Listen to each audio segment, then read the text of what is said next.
আসসালামু আলাইকুম। আপনাদের সামনে আজকে একটা ছোট্ট ভিডিওর মাধ্যমে আপনাদেরকে সতর্ক করতে আসলাম। আসলে আমি বিগত ২০২৬ সালের জানুয়ারি মাসে সার্বিয়ার জন্য এপ্লাই করি। তো জানুয়ারির ২৫ থেকে ২৬ তারিখের ভিতরে আমার ম্যান পাওয়ার চলে আসে। তারপরে ফেব্রুয়ারির ২৫ তারিখের ভিতরে আমার অ্যাপ্রুভাল হয়ে যায়। ১ মাসের মতো সময় লাগে অ্যাপ্রুভাল আসতে। অ্যাপ্রুভাল আসে, এরপরে আমি মোটামুটি ২ মাস অপেক্ষা করি। মার্চ মাস, এপ্রিল মাসের শেষের দিক দিয়ে ২৮ তারিখে আমার স্টিকার হয়। তো ৪ মাসের মধ্যে মোটামুটি আমার সব কিছু কনফার্ম হয়ে যায়। তো আমার এজেন্সি আমাকে বলে যে আপনার ২ মাসের ভিতরেই আপনার ম্যান পাওয়ার হয়ে আপনাকে ফ্লাইট দেওয়া হবে। তো জুন মাস চলে যায়, ২ মাস হয়ে যায়, তারপরও আমার কোনো খবর নাই, আসে না, কোনো ম্যান পাওয়ারও হয় না, কিছু না। তো যাই হোক, প্রতিদিন আমরা যারা ছিলাম গ্রুপে সবাই আমরা এজেন্সিকে প্রেশার ক্রিয়েট করতে থাকি যে কেন আমাদের ফ্লাইট হইতেছে না, এত দেরি হইতেছে কেন।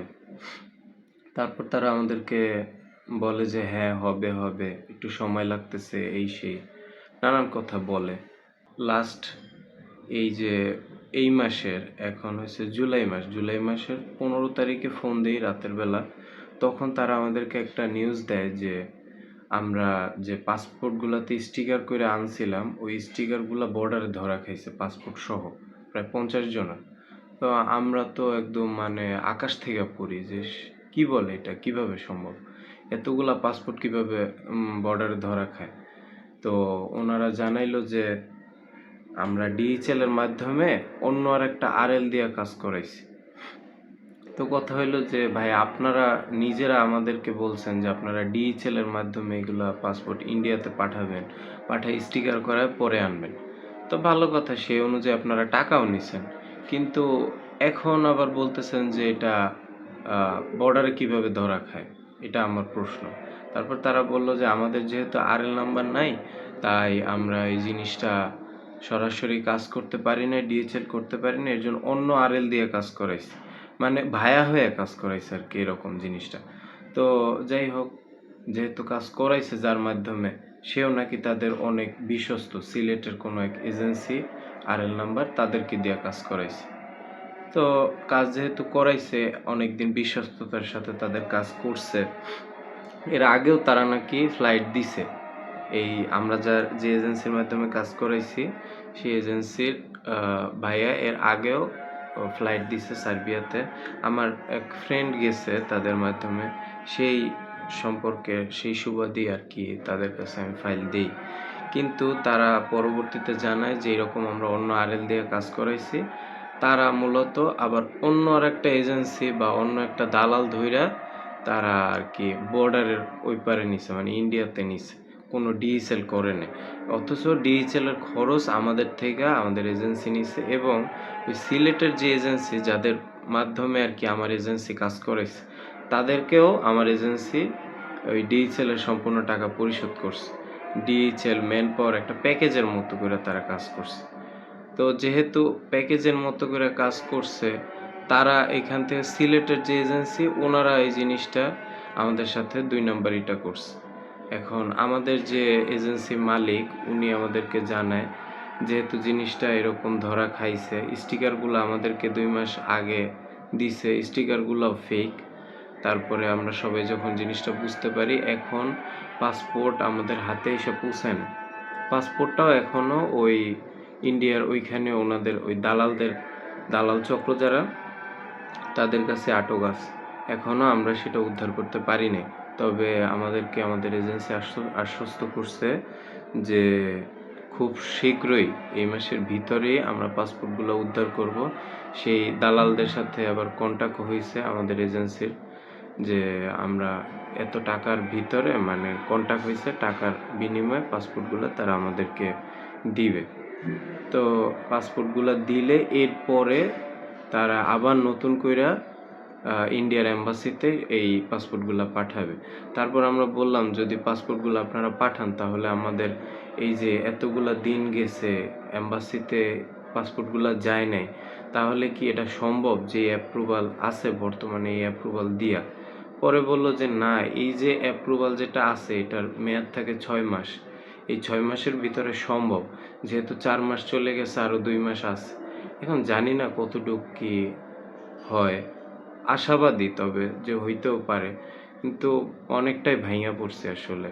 অনেক আশা নিয়ে কাজ করতে দিছিলাম, জানি না ভাগ্যে কি আছে, কতদূর কি হয়, তবে আল্লাহ ভরসা।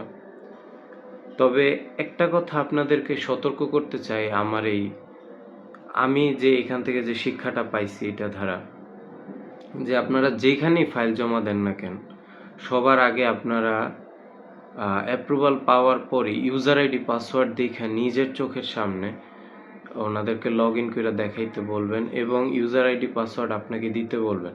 দেওয়ার পরে স্টিকার হওয়ার পরে কখনোই মানে অতি উৎসাহিত হইয়া টাকা দিয়ে দিবেন না যে আপনি স্টিকার হয়ে গেছে, আপনি সব টাকা দিয়ে দেন, এরকমটা কখনোই করবেন না। স্টিকার পাওয়ার সাথে সাথে আপনি জিনিসটা করবেন কি, আপনি বিএমইটি অফিসে গিয়া যথাসম্ভব হলে ওটা চেক করাবেন। কারণ এখন বর্তমানে যে পরিস্থিতি, বাংলাদেশটা মূলত দুর্নীতি দিয়ে ভরে গেছে। দুর্নীতি চারিদিকে, সব জায়গায় মনে করেন দালাল আর বাটপার। কোথাও ভালো কোনো লোক পাবেন না। বিএমইটি অফিসে ম্যান পাওয়ার হয় কখন, যখন ভিসার স্টিকারটা রিয়েল হয়, তখনই আপনার ম্যান পাওয়ারটা হয়। কিন্তু বাংলাদেশের এমন একটা অবস্থা যে আপনার স্টিকার ফেক, ভিসার স্টিকারটা ফেক, তারপরও এজেন্সি কন্ট্যাক্টের মাধ্যমে ম্যান পাওয়ার করাইতেছে। এটা হইতেছে অহরহ। মানুষ আপনার ইমিগ্রেশনে গিয়ে জিনিসটা ফেস করতেছে যে না, আমার পাসপোর্টের যে স্টিকারটা লাগানো আছে এটা ফেক। তখন তারা বুঝতেছে, ওইখান থেকে বলতেছে যে আপনার বিএমইটি ম্যান পাওয়ার ওকে আছে, সব ঠিক আছে, কিন্তু আপনার স্টিকারটা ফেক, ভিসাটা ফেক। তাহলে কি বোঝা যায় যে বাংলাদেশের যে বিএমইটি অফিস, সেখান থেকেই দুর্নীতি হইতেছে। যদি আপনার ভিসাটা ফেক হয়, তাহলে কিভাবে আপনার ম্যান পাওয়ার হয়? আমার প্রশ্ন হচ্ছে এখানে। তাহলে আপনার সম্পূর্ণটাই 2 নম্বরের উপর ভিত্তি করে দাঁড়ানো। তাহলে কিসের বিএমইটি, কিসের কি? সবই কন্টাক্টের মাধ্যমে করানো যায়। তাই নিজের সতর্কতা নিজের করতে হবে। যতদিন না পর্যন্ত এই দেশ থেকে বের হইতে পারতেছি, অতদিন পর্যন্ত ভাই শান্তি নেই। এই 12-14টা বছর লেখাপড়া কইরা, এই অনার্সে পইরা কি লাভ হইতেছে? এত চাকরির ইন্টারভিউ দিই, এত কিছু করি, কোনো জায়গায় কিছু লাভ হয় না।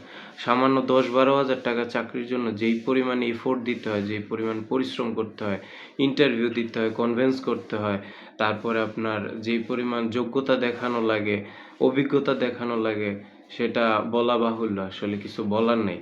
এই দেশে জন্মানোটাই সবচেয়ে বড় পাপ, সবচেয়ে বড় ভুল আমাদের এখন মনে হইতেছে। সব জায়গায় দুর্নীতি, সব জায়গায় করাপশন দিয়ে ভরে গেছে আমাদের দেশ। এই জেনারেশনটা যে কি করবে আসলে কিছু বলার ভাষা নাই আর।